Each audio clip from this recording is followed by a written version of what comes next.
slightly embarrassed, but it's okay. Good afternoon, brothers and sisters. How you doing? Good. So, I'm going to do a couple of things, and then that'll be it. I'm going to share an acapella with you. Then I'm going to, open up about what I think that means. I want to talk a little bit about education, in terms of preparing our young people for the 21st century, for the world they have to exist in. Globally, we have some challenges of education. I'll give a preamble before I do the acapella and go into it. I was in Zimbabwe just a couple of weeks ago, and it's interesting looking. I've been in Nigeria, I've been in the States, I've taught in many different parts of the globe. And it's interesting looking at how the different challenges manifest in different places with regards to a Pan-African education in particular. So, for example, in the schools I visited in Zimbabwe, where I lectured and I taught, they don't have the behavioural challenges that we have. Yes, sir. The kids listen. That's not a problem. Kids are quiet. Kids are quiet. And believe it or not, as much as a lot of the elders in my family, and many of the Caribbean families would say the youth them need a beating, believe it or not, it isn't that in Zimbabwe. They love their teachers. Like they hug their teachers at the end of the day, unlike here where if you hug a student, you might get done for sex offence, because we got such a problem with child abuse in this country that you can't even show an affection to a child in your care. In Zimbabwe, that wasn't the issue. So behaviour wasn't a problem. Literacy is not one of the problems. A lot of people don't know, for all Zimbabwe's challenges, they have one of the highest female literacies in the world. Yeah, sure. Not in Africa. 98% female literacy. I'm not being romantic here. And this is one of the things I think in a safe space like this we need to not do, is be romantic. We can be self-critical and still be self-loving. We don't need to run to white people's media and offer up those criticisms because we know what the agenda is. But in a safe space like this, we can be self-critical and still be self-loving. So the challenge wasn't behaviour there. But what I have noticed all across the continent, more so than here, is the access to good Pan-African books, which are ridiculously expensive even here. So you can imagine what they cost in the continent. Access to those curricula and the colonial framework of a British education system in Nigeria. In Mali it was French. In Zimbabwe, I haven't been to Ghana, right? That legacy is still very much there. And there's still actually this admiration in many ways for a British education system where you can go to the main university in Harare and you can have more, probably everyone in here has got more books about African history than they have in their university library, which is shocking. Shocking. Now, what can we offer up in exchange in that way? Those of us that have access here, why are we not sending books back? Why are we not making that part of... Because I think sometimes we forget how much of a two-way dialogue it is. We forget that Garvey never set foot on the continent, but inspired it, or part of it was part of an inspiration for an entire process that is part of why we're here today. So I think that challenge is there, whereas here, of course, the challenges are completely different. Here, behaviour is the problem. Literacy is the problem. Structural white supremacy is the problem. So we have a whole different set of challenges that are functional to maintain in this system, because believe it or not, if black people globally were educated properly, and by properly I mean educated to serve their individual and then group self-interest, which is what every other group of people do, you couldn't have the kind of initiatives we're talking about today. You couldn't have the global exploitation of black people. You couldn't have as many black billionaires and hundreds of millionaires that you have and still have this situation where Hollywood can continue to whiteify black history and we've got no answer. We've got no answer. The best we can produce is films about butlers and more films about slavery. Films about slavery that don't even include acts of resistance. We're just waiting for Brad Pitt to come and save us.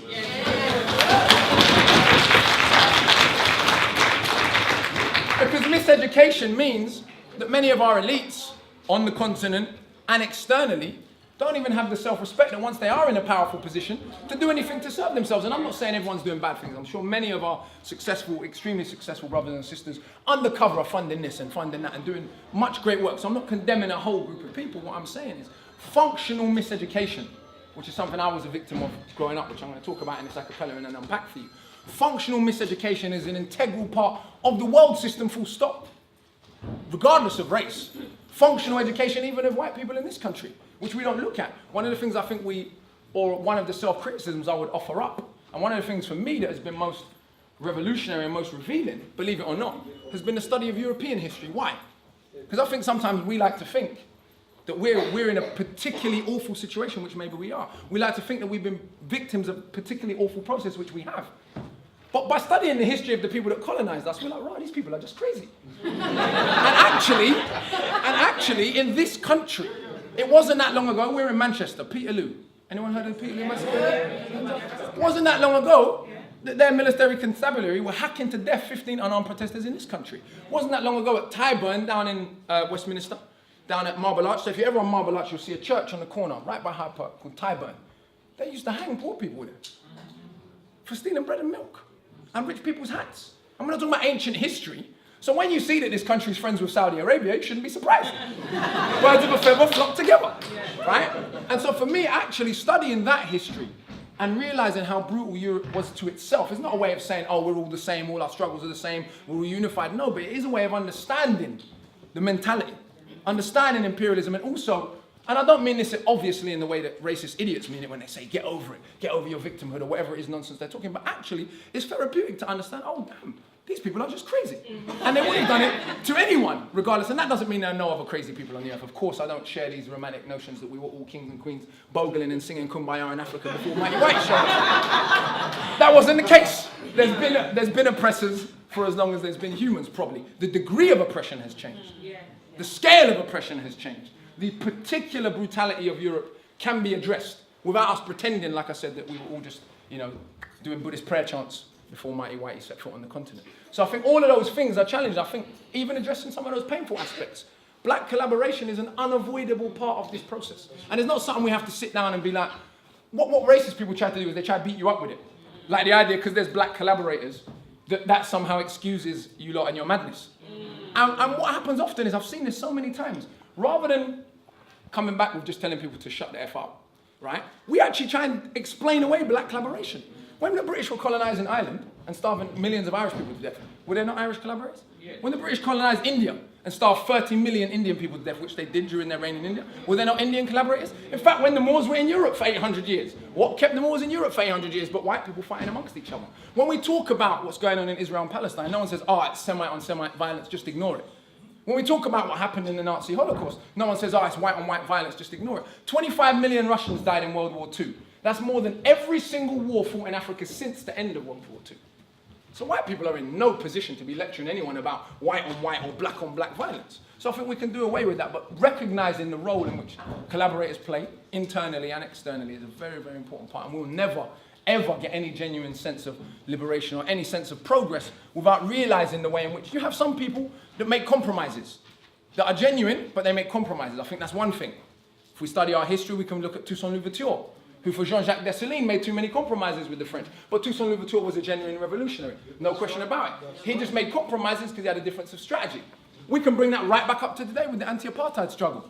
Nelson Mandela made certain compromises. I don't think that is the same as being an out-and-out collaborator. And I see a very one-dimensional critique of Mandela sometimes. People who've never spent any time in prison, getting out of their pram and cussing down Mandela like he's some nobody. I'm not in it. That doesn't mean we can't be critical. No one is above criticism, not even Garvey, not even Malcolm. No one is above criticism, and obviously not little old us who are stood up here today. But there is a very, very, very big difference between what Mandela had to do and what Toussaint Louverture had to do and what Blaise Compaoré had to do, if we're talking about Burkina Faso. That's a collaborator. Very big difference. Yeah? And I think understanding those dynamics is very, very important. Anyway, that was a little preamble that wasn't supposed to be a preamble. I want to share with you an acapella, talk a little bit about my personal journey, not because I think my personal journey is particularly important, but because I think it offers a micro of the macro challenge, particularly for those of us that are educated in white societies. See, one of the things that's fascinating about teaching in the Caribbean or teaching in Africa, and I think that our people with the greatest of respect in those places don't even understand, and I don't mean this in a rude way. When I'm in Zimbabwe and I lectured at university and I told people, the first time I saw someone get chopped up, I was 12. It was in the barbershop. Now, that wouldn't shock anyone in here, because you know what England's really like. But some people point blank refuse to believe me. Listen, no, that doesn't happen. The only reason they were kind of like, oh, maybe, was because it was the week after the London riots. I was in there in August 2011 as well. And these are kids who went to private school.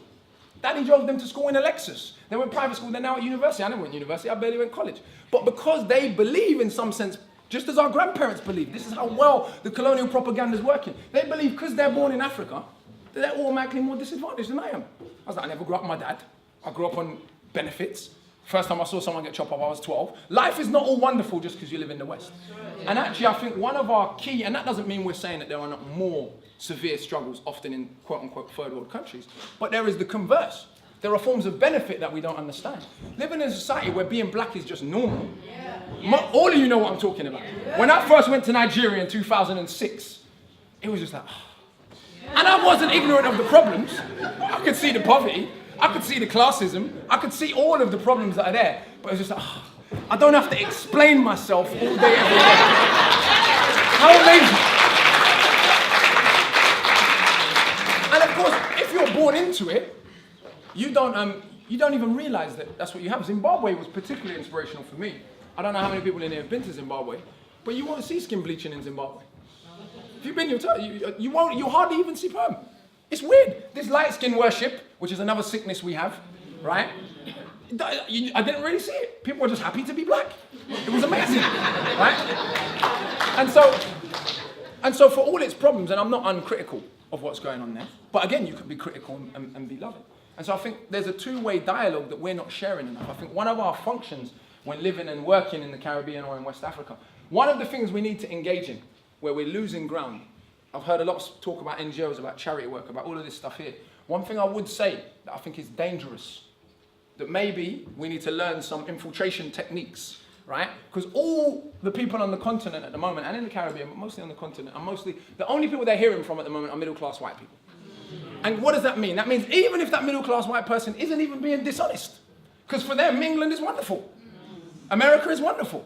So in a way, they're not even being dishonest about their own experience.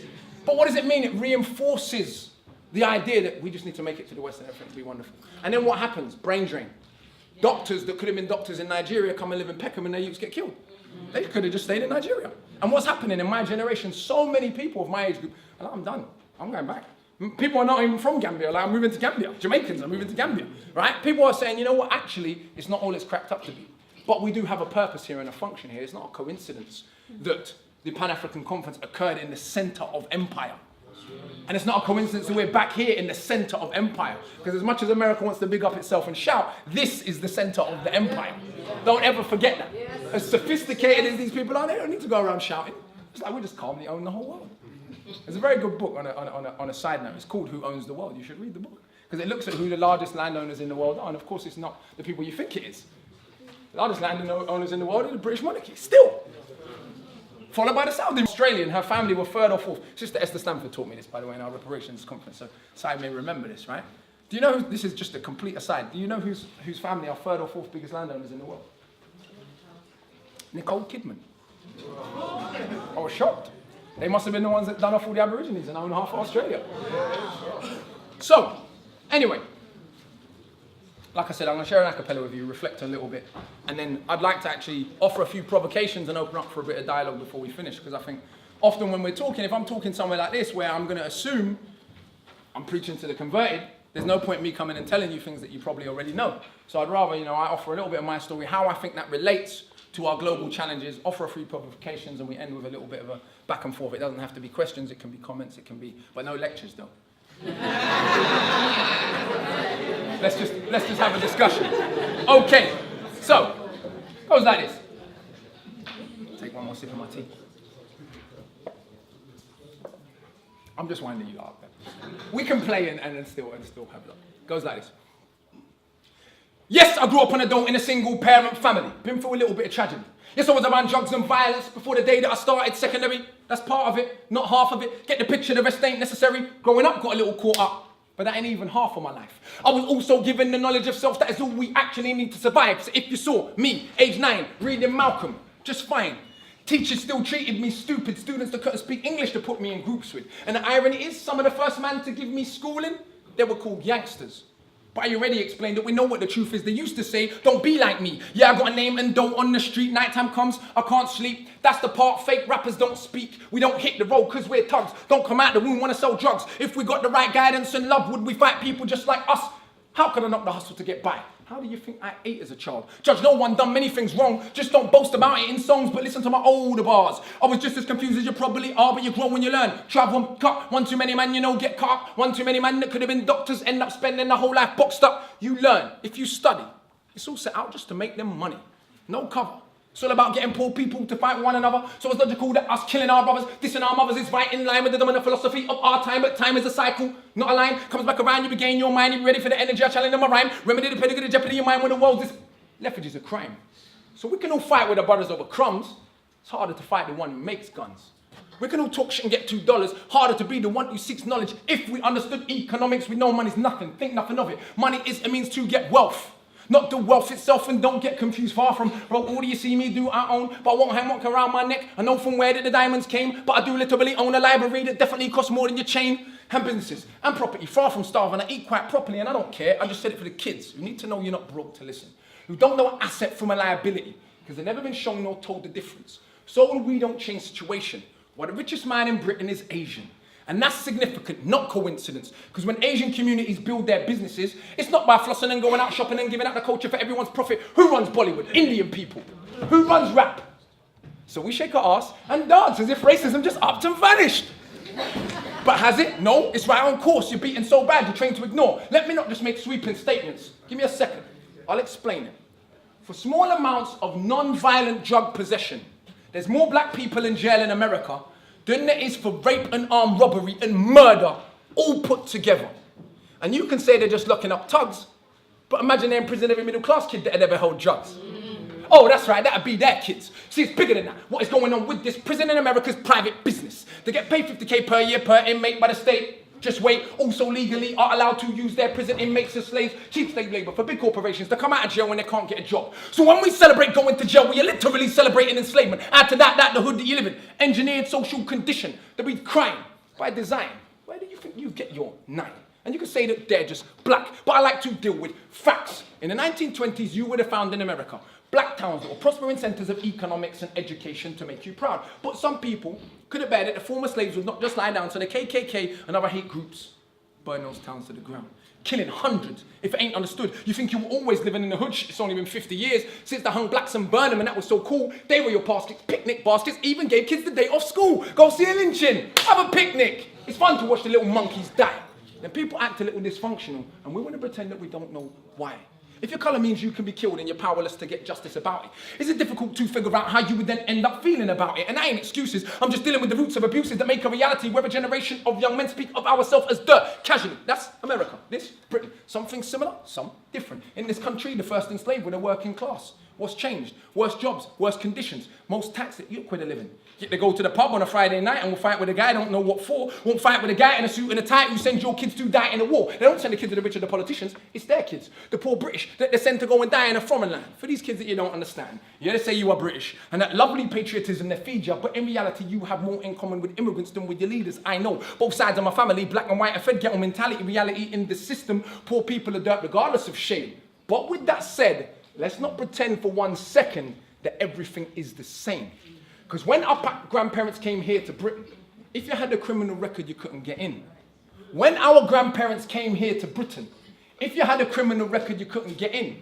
They ain't protected from all of the stupid abuses they would be living. Kicked in the teeth, stabbed in the street, many times firebombed our houses, put feces through our letterbox, and of course the cops did so much about it. Daily, up to the 80s, people spitting in my pram because I was a coon baby. But of course, that has had no effect on why today we are crazy. And none of this was for any good reason. They were just dark and breathing. To ease the guilt now for all of this treatment, constant stereotypes are needed. So if I celebrate how big that my bricks start flipping, clips start sticking, chicks that I'm hitting, I'm playing my position, but if I teach a kid to be a mathematician, I'm messing with the schism, how they gonna fill a prison when materialism is no longer our religion? What do you think we got now in Britain? Just like America. Private prison. Prison for profit. So that means if your kids go jail, someone makes money off it. So keep environments that breed crime, build more jails at the same time, market badness to the kids in the rhymes, long as rich kids ain't dying, it's fine. Get them to the point where some are so lost, they actually believe if they don't celebrate killing themselves off, it's because they're soft. Was Malcolm soft? Was Marley soft? Tell me, was Marcus Garvey soft? Well, was Muhammad Ali soft? Nah, I think not, but they want us to think that the road is cool, and being on road is all we can do, and we don't control the wholesale production, so who benefits from us moving the food? Or thinking there's no way out of road life, but Malcolm X used to hustle on the roadside, and Marcus Garvey organised more than 6 million people with no Facebook or Twitter. Why is it something we can't equal? Shh. One of my own homeboys did a 10 straight in the... Don't tell me that it's too hard. Who trained you to believe you're inferior? Sungbo Eredo in Nigeria are the remains of an ancient moat dug 1,000 years ago. It's 20 meters wide, 70 down. Round the remains of an ancient town that's 400 square miles around. 400 square miles around, but please, don't believe me. It was a documentary on BBC, but we ain't studying history. Too busy watching MTV. And MTV said, wear platinum. Everybody want to go and wear platinum. And MTV said, pop magnums. Now everybody want to go and pop magnum. If MTV said, drink prune juice, you would start hearing that in tune soon. Hey, today in Paul McCartney, is it now less important what I got to say? Oh, and I drive a Mercedes, by the way, so everyone listen to what I got to say.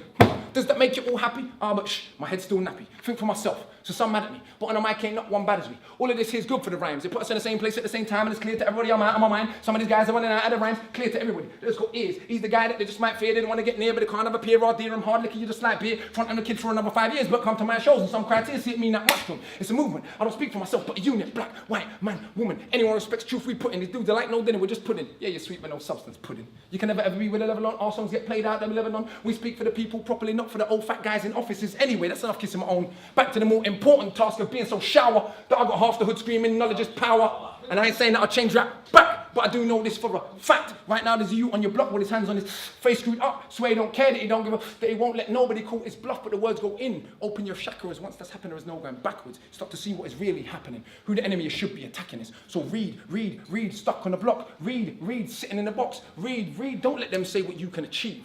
Because when people are enslaved, one of the first things they do is stop them reading.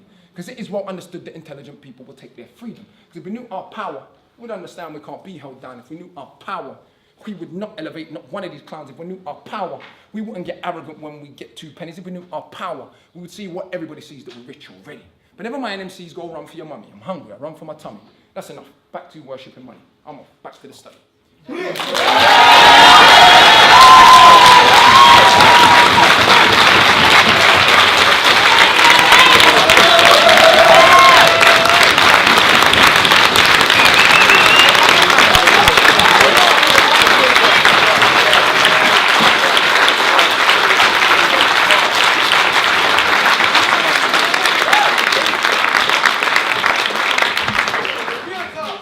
You're going to make me blush, and we're not supposed to blush. So.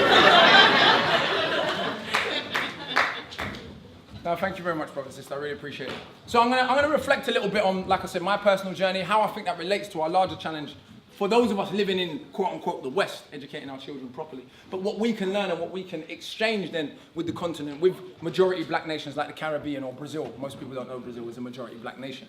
You'd never know that from looking at the marketing. But there are more Africans in Brazil than any country in Africa aside from Nigeria, as I'm sure you all know. So for those who didn't pick it up in that little acapella I was offering, and this is not, I'm going to put this in historical context for you.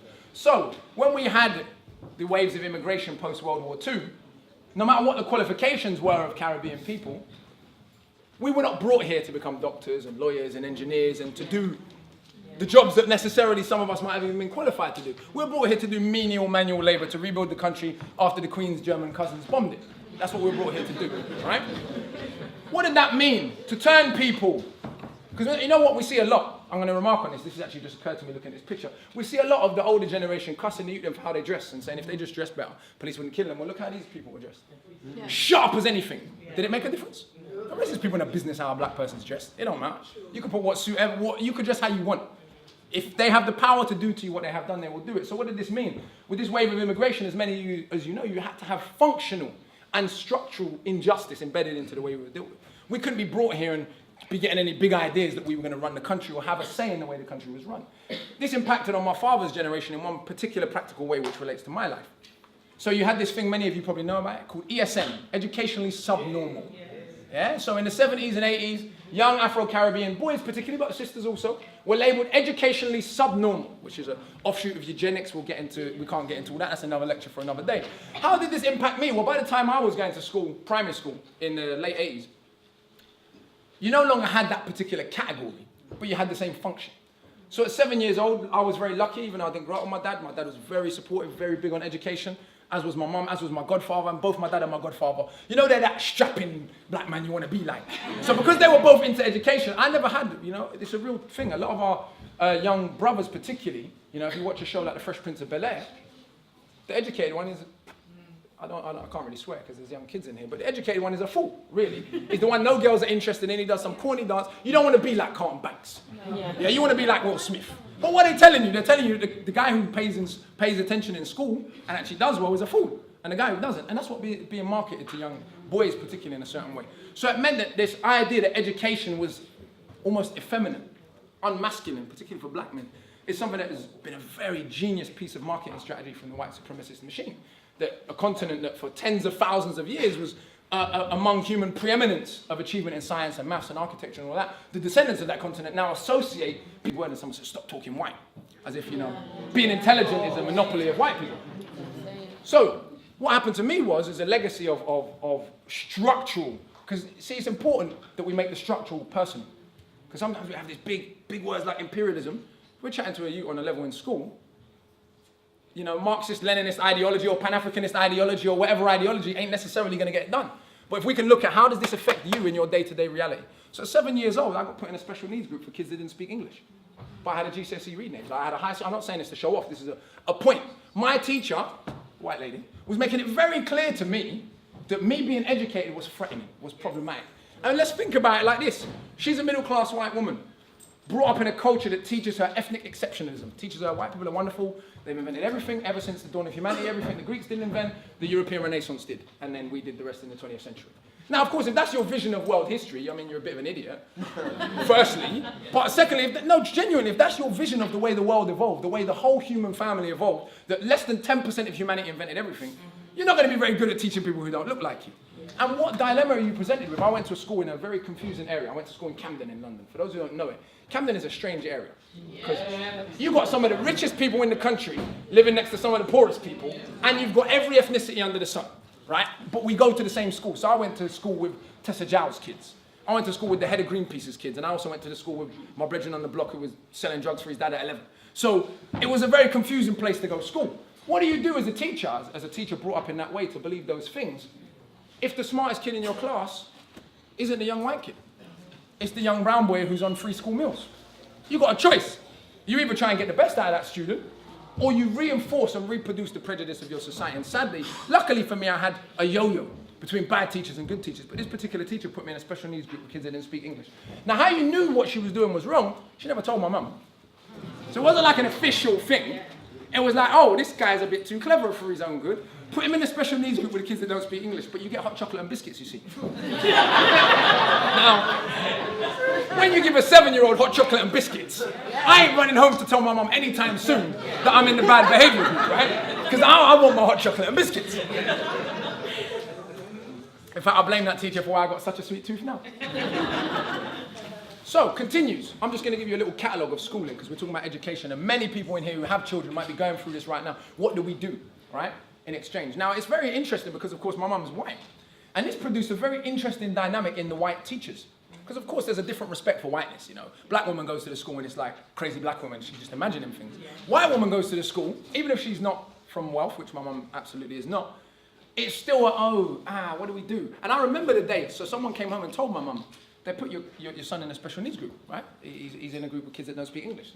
Now that's great. It's fantastic that the school provided for children who English isn't their first language. But clearly that wasn't my language, right? So my mum comes up to school, and my mum doesn't care. My mum will F and blind. She knows.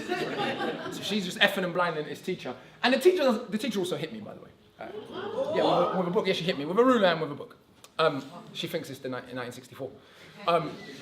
Now, my mum comes up and goes mad at the teacher, and the teacher went, I admit to hitting him and to put him in the group, but it's not because, and she's looking at me, and she can't figure out what to call me. It's not because he's and she goes to say coloured, and she remembers it's 1990, she can't call me coloured anymore.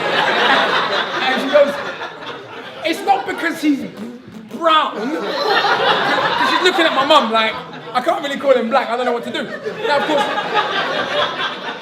now, my mum was different. My mum learned very early, and I kind of admired her for this. The racism she received from her own family and her own community. Well, like today, see, a lot of people today, a lot of mixed kids growing up today, think it was always fashionable to have little mixed race babies.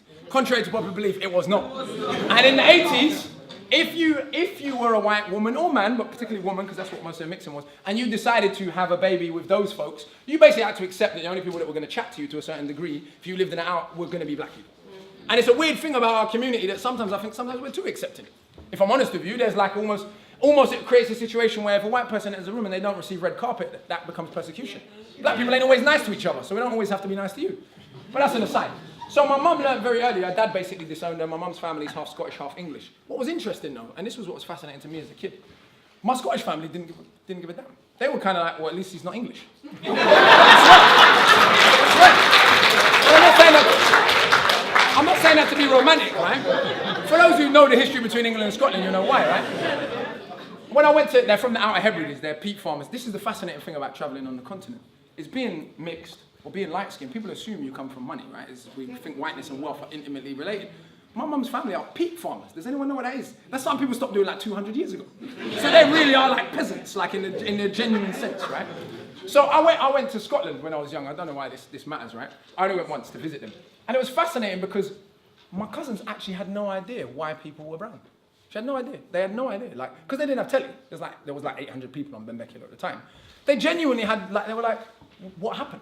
Like, explain to us how it got like that. But the English, of course, indoctrinated as they were, my English granddad thoroughly into white supremacist ideology. My granddad was about as racist as it's possible for a human being to be. So he kind of disowned my mum. And my mum learned very early that her children were going to be dealt with a particular way. And to be fair to her, she, along with the help of my godfather, who I told you about, my godfather's family, a very politicized Guyanese family, really politically intelligent. Basically, they schooled my mum and was just let her know, this is what you're going to have to do. This is how. And so on that kindness, she sent us to Pan-African Saturday School, which I get it. It must be very difficult. As a white lady, you're like, there's certain stuff you're not going to be part of. Yeah. And I see this a lot with mixed kids where the white mum can't let go of the fact that, yo, you need to prepare your children to exist under white supremacy, but it also means it's going to create some tension. Yeah.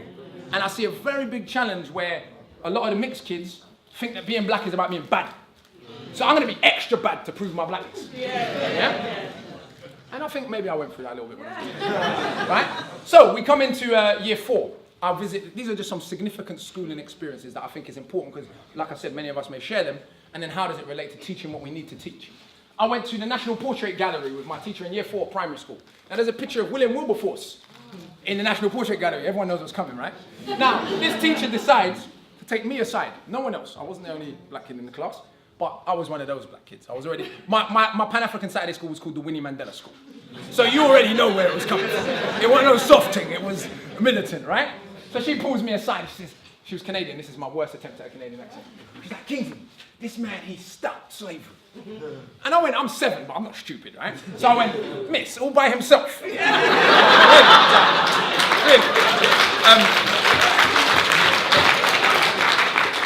And she responded with yes. Which is fascinating. So she was obviously trying to impose on me that one white man was so powerful, he just waved his magic anti-slavery wand, right, and set everybody free. Hooray!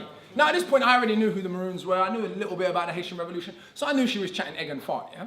But what happens to the child that doesn't know that? Yeah. Once that's instilled at you at 7, who is it who said it's easier to build strong children than to fix broken adults? Was it Frederick? Frederick Douglass.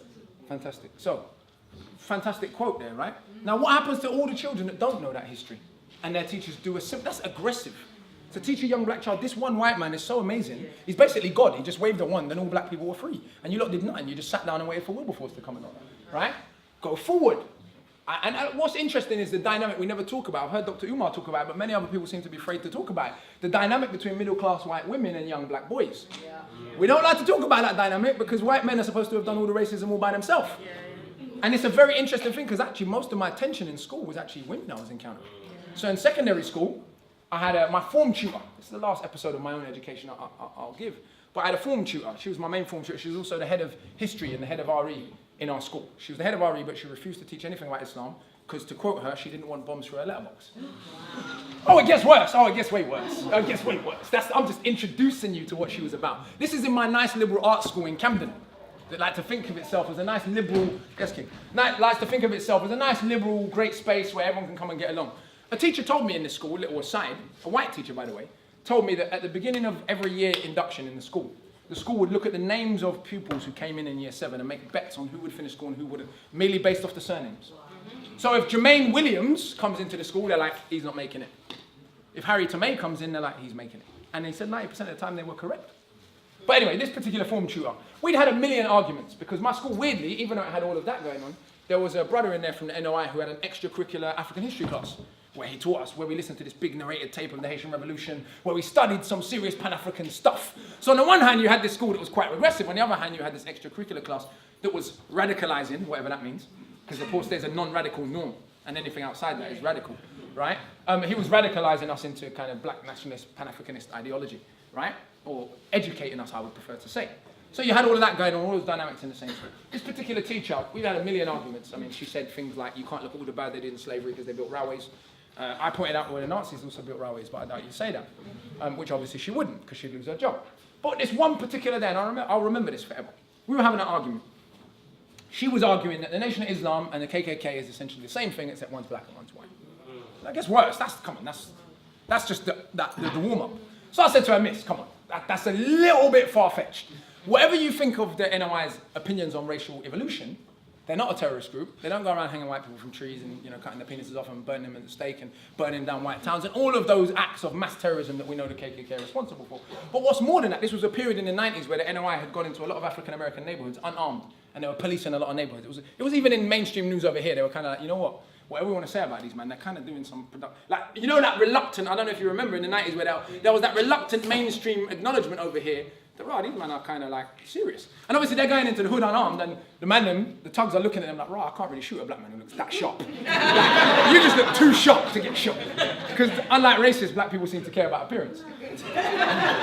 Anywho, so I say to her, Miss, not only are they not a terrorist organisation, they are doing lots of positive work, like stopping crime in black communities, right, policing them. And she turned around and said, the Ku Klux Klan stop crime by killing black people. You didn't mishear me. You did not mishear me. What's the name, man? No, but more important than that, it wasn't about the individual teacher, it was about the school's reaction. Now it's funny, because anyone who knows me, I've got a company, we do a little bit of educational work, we've probably been in 500 schools in this country. I've never been invited back to my secondary school. And I'm wondering, I might be wrong, and I've never spoke about this before recently, like last couple of months, I was keeping this particular issue like, I don't really want to talk about this yet, it's not time, but last couple of months I've started talking about it. I spoke about it on my Twitter first and then a few lectures, right? Because it's an interesting thing where this, like I said, this liberal, progressive, and sometimes the liberal, progressive people are worse. You just want a person who tells you to your face, I don't like you, you all had a go. And then you know what? I can actually respect a person who knows history, who says, listen, everyone else had a go at mass murder and rape and imperialism, and we were the best at it, so get over yourself. There's a degree, not totally, but a degree of slight truth to that. If you're just like, listen, everyone else had an empire, and when it came to organising mass murder, we were the best at it. Get over yourself. I can almost respect to a degree a person who's just that unapologetic and just tells me to my face, this is what it is. Whereas the people are kind of, love and peace, but William Wilberforce. I'm not in it. Right? Headmaster, and the headmaster called me in his office one day, and he sat me down, and he done what liberals always do. He placated me, and he gave me a book about Martin Luther King. Because of course the answer to everything is Martin Luther King. And I'm not even dissing Dr. King. I've got immense love for the man's strength, but this idea even that we can be dictated to by white people who we should idolise. I don't idolise non-violence as a political strategy. I respect that a person made that decision. I admire the courage it takes to stand in front of people while they're beating the living daylights out of you and your woman. I respect it, but I'm not going to engage in it. If you slap my girlfriend in front of me, well, good luck to you. And I'm not saying that because I'm some kind of bad man. I'm just saying, I think they like to believe that, of course, all black people agreed with one strategy. It makes us easier, we're all just one big unitary group. No. Garvey's organisation shot police officers and they kidnapped Ku Klux Klan members and whipped them. They don't want to tell you that part of the history. The Panthers were like, no. In fact, many of even the deacons around Dr. King we know were armed. We know how black people voted in Louds County, where the original Black Panthers were formed. They went to the polling station with straps. Granny turned up, she put the magnum down, she casted her vote and she went back. But we don't want to promote that side of the story. We'll give you Selma over and over again. We're not going to make a film about black grandmothers taking guns to the polling station. That's a little bit dangerous, that image. So what do we do then in terms of education when our young people are in a system where education doesn't only come from the school, it comes from music, particularly. I was very lucky, growing up in the kind of mid-90s, American hip-hop, believe it or not, as much as people want to cuss hip-hop, that was one of the main forces that kept us in. Yes. You can say what you want, but Wu-Tang, Nas, Erykah Badu, or actually not totally hip-hop. But for me, actually, I grew up, luckily, kind of in the last era, where there was a representation of black intelligence that I could relate to. Whether we like it or not all of our young people are going to relate to university professors, and that's okay. Because I doubt, as someone pointed out, Bill Gates was particularly popular in high school. This is not unique to black people, not everyone understands or is engaged in, that level of kind of academic discourse. So music became an incredible vehicle for translating particular truths or ideas and stuff like that. And so for me, when Wu-Tang came out, and for my whole era, it was a way that we could be intelligent, speak a certain way, be benevolent, without feeling like we were trying to be like the rich white kids. And so it was revolutionary in that sense, which the music industry understood. And so, of course, that narrative, there was a time when rap was just offensive to everyone. Rap would use any racial slurs. Now you can only use one, and we all know which one that is. Before when we were spreading the love, yeah, when you could make a song called Polly Want a Cracker as well as, you know, songs with the word nigger every 2 minutes, right? You can have that broad spread of kind of what's the word? Of racial offence, shall we say. You had Dead Press. But all of these groups were sort of deleted from hip-hop, and so we don't have that voice so much. We have the internet, and we have people doing things, you know, and becoming successful in that manner. Even myself as an independent artist, without the internet, I'd be struggling. I ain't gonna get on the radio. But I think we have to be sophisticated in how we manipulate the tools that are at hand. There was a brilliant documentary recently on the Beeb of all places. I don't know if you saw it, Britain's Forgotten Slave Owners. Yeah? It was about the compensation that British slave owners were paid at the end of slavery. Now the thing is, I think we sometimes, and again this is about being respectfully critical even of myself, we sometimes, I don't think, can always work as well as we can on multiple layers and recognise that different people have different jobs. And this has been a historic conflict. Garvey and Du Bois, Martin and Malcolm. And still today we have a similar scenario where actually two sets of people, two sets of ideologies or more, that maybe have similar shared aims, but we're disagreeing over religion. We're disagreeing because we're from different class backgrounds, different education. Whereas actually we might have similar aims that we want to get done. So why don't we unify around those? And we can disagree. Because if we agree on everything, then we're just automatons, we're not people. Why should I agree with everything you believe and you agree with everything I believe? And how does that impact on education? How do we resurrect the kind of Saturday school movement in a kind of current climate that we have today, where there isn't that funding, where there isn't the cultural icons? See, in the late 80s, early 90s, for those who didn't grow up Yasser or not of my age or older, we also had even in television, you had the Real McCoy, you had Desmond's, and they were small. They might not, you know what it is? You realise now how massive they were, that they don't exist. This gaping hole in black television, where you realise, wow, we had a little point where black people had started to gain a foothold in this country, because I think one of the things when we discuss Garvey, when we discuss the Pan-Africanist movement, one of the things we can gloss over very quickly is Garvey never said all black people should move back to Africa. Some of us are useless and we should just stay where we are. And some of us are useful and should stay where we are. What we're talking about is a Pan-African trading network. What we're talking about is black people across the globe building a unitary power bloc to counter Europe and Asia.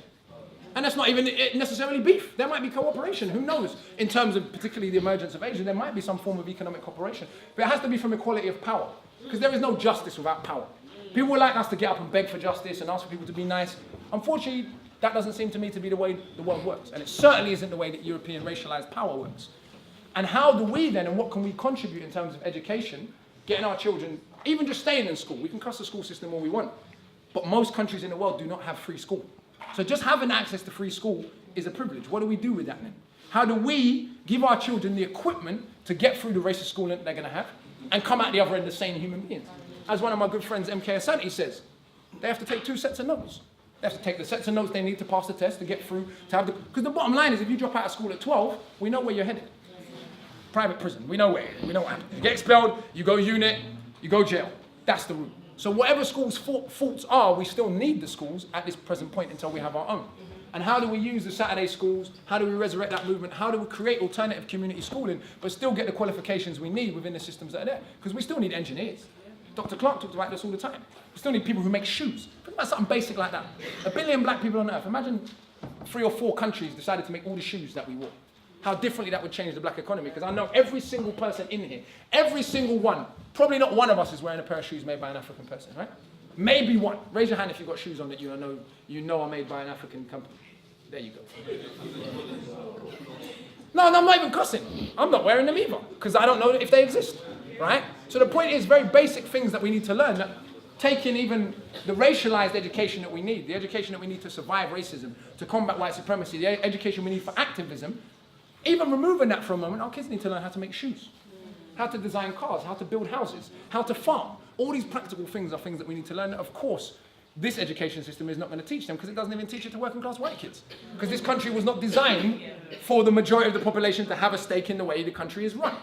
So if we think we're suddenly going to get educated in how to run a country, it's a bit ridiculous. That's not what's going to happen. So how do we transmit those skills with all the other challenges we've got? I don't have the answers. But I think it's a challenge we can meet and we have met before. I think sometimes, again, when we talk about this history, we can forget the victories. Formal Western colonialism was designed to last centuries. It lasted barely 70 years. It was a total failure because of our resistance. Transatlantic slavery was not supposed to end because William Wilberforce sent a petition to Westminster. without the Haitian Revolution, without the Maroons, without consistent, visceral bloodshed and struggle, there's no reason to believe they would suddenly say, all this wealth and power, it's boring, I'm just going to give it up. There's no reason to believe that. Even if we look at a country like Jamaica today and the relationship Britain has had since then with its former colonies, with Grenada. Most of us have forgotten that Britain allowed a Commonwealth country to be bombed by America in the 1980s. This is the relationship Britain has with its former colonies. How do we give all of that equipment and all of those relationships, across continents, essentially? I don't know, I'd like to hear from you guys as well, but I just want to offer a few kind of closing points. One little thing we need to resurrect, which I'm sure many people in here are already resurrecting, is partner. How many people are part of any kind of partner scenario in here? I mean, that's brothers and sisters. In an audience like this, for 5 people to tell me they're part of a partner. Does everyone know what partner is? Raise your hand if you don't know what partner is. Okay, so quite a few people. So partner was a system, I'll explain. Partner was a system of cooperative economics that our grandparents mostly practiced, where they would save up money together. So say it's a partner draw and it's £100. There might be 50 of us. We put in £100 a month, and each person gets a draw at a different part of the month. This is where a lot of people bought their houses. Now, I'm part of a partner, but we don't take draw out of it. It's just money that we save, and we don't actually know what we're doing with it yet. And that's okay. It's a Pan-African group. We save money together. When something arises that we think is sensible to put that money into, we'll do it. Right? Now, I'm not, it's not a whole load of money. I'm not acting like there's millions sitting in the bank, because there's not, right? There certainly isn't. The point is, even if it's a £10 a month, don't leave Yasser and at least 5 of you ain't formed a group together. If there's 5 of you that live in a certain part of Manchester, cool. Set up a little bank account, put a £10 a month in, because you don't know what 5-10 years that will accumulate, and all of a sudden, a piece of land's come up and gone. Or this has come up there, or a black school is going out of business. It needs a piece of money. We're not ready. We're not prepared. We don't have a cooperative source of economics we can draw on. And in an audience like this, that's tremendously important. The point I made at the beginning about the charity and the NGO sectors, I think whether we like it or not, those sectors currently exist. And they're not going anywhere for now. I would prefer to see, if I'm honest, conscious black people taking some role, even if they don't believe in the organisations. There's conscious black people that work at the BBC. I've done work for the BBC. Or for Sky News. I don't like Rupert Murdoch. But if Sky offer me a position, not within the organisation because I wouldn't work for them, but I've done documentaries where I'm putting forward a position that I'm happy with. And if that's in there, cool. If platforms are offered to you that you're comfortable with, it's better that some of us are going back home and telling the real story of what it's like to live in this part of the world than they keep getting the same old tired, England's wonderful, America's wonderful, everyone's just bogling and sun dancing. So there might be a career to think about where you can do some damage and, obviously even the fact of seeing a black face, being the person who's in a position of giving. Because even that, the culture of only ever seeing white people come to give for you. What does that tell? And like I said, whether we like it or not, these sectors are not going in it anyway. So what our brothers and sisters are being taught is the only people who care about them are white people. Of course, we know that's not true, but how do we combat that? We may have to use some levers of power that we don't necessarily fully agree with to get our point across. That may be something to educate. Manage disagreements. Yeah? I think one thing we always have, and I'm sure you've had it organised in this conference, right, is where we have a problem disagreeing and working towards a common aim. I could disagree with you on religion, I could disagree with you on economics, but if I can find something we agree on, cool, let's work on that, and we won't work about the other stuff. And we might even disagree so vehemently, I'm not even going to chat to my man about religion, because otherwise it's just going to get like that, yeah? Because we disagree so strongly, fine. Like this idea, like I said, this kind of romantic idea, I think one of the big things we need to do, even in the conscious community, is kill the romanticism. We weren't all kings and queens, and I'll keep repeating it, we were not. Particularly those of us that ended up in the Caribbean, we were probably servants and farmers, and that's fine. Because Africa was not a class-free paradise where everyone just got along, and that's okay. We don't have to be perfect. We can disagree, we can not all be on the same page, and that's fine. We've got one particular massive problem that we need to deal with that's affecting everybody.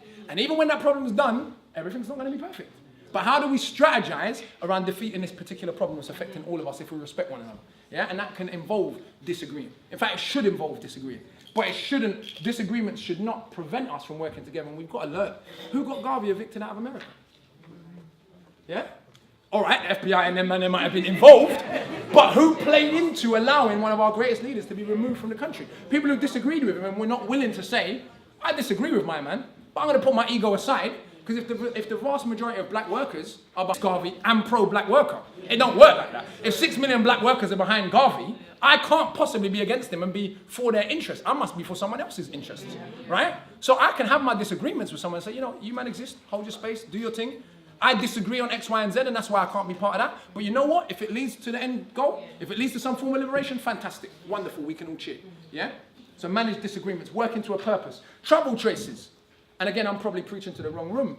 But when I was in Zimbabwe, when I posted on my Twitter, on my Instagram, I don't know if you've been to Harare, but Harare is a beautiful city. Like a real nice city. Jacaranda trees everywhere, good roads, skyscrapers, hotels. It's a modern city. Yeah? And when you post these pictures online, even my gran, I love my gran, but my gran was like, you can't go Zimbabwe, dangerous. And I was like, Nan, you're from Jamaica. Like, I love Jamaica, yeah? I love Jamaica, but let's be real. We've been in the top 10 for murder rate for about the last 4 decades.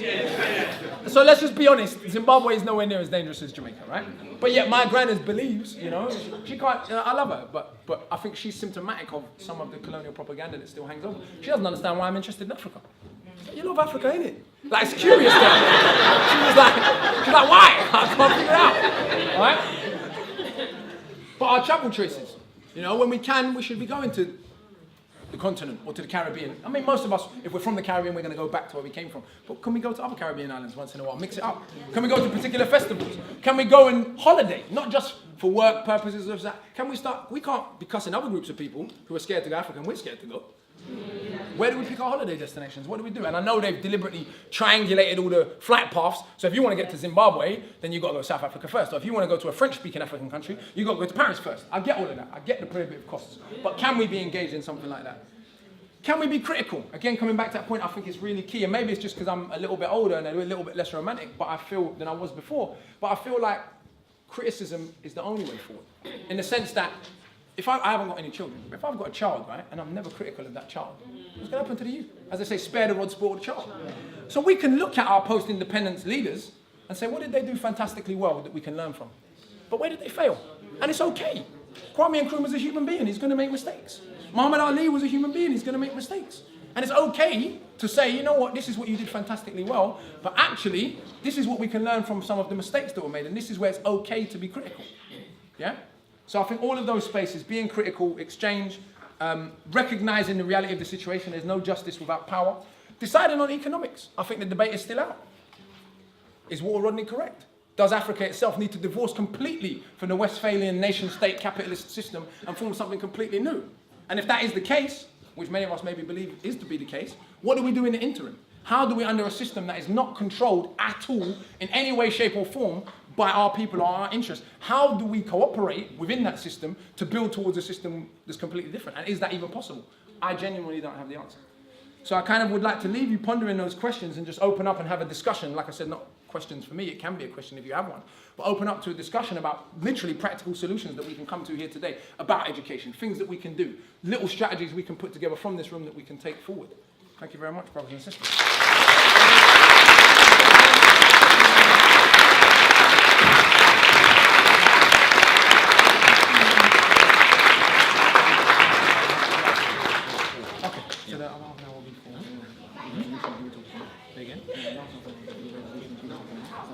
I'll take questions.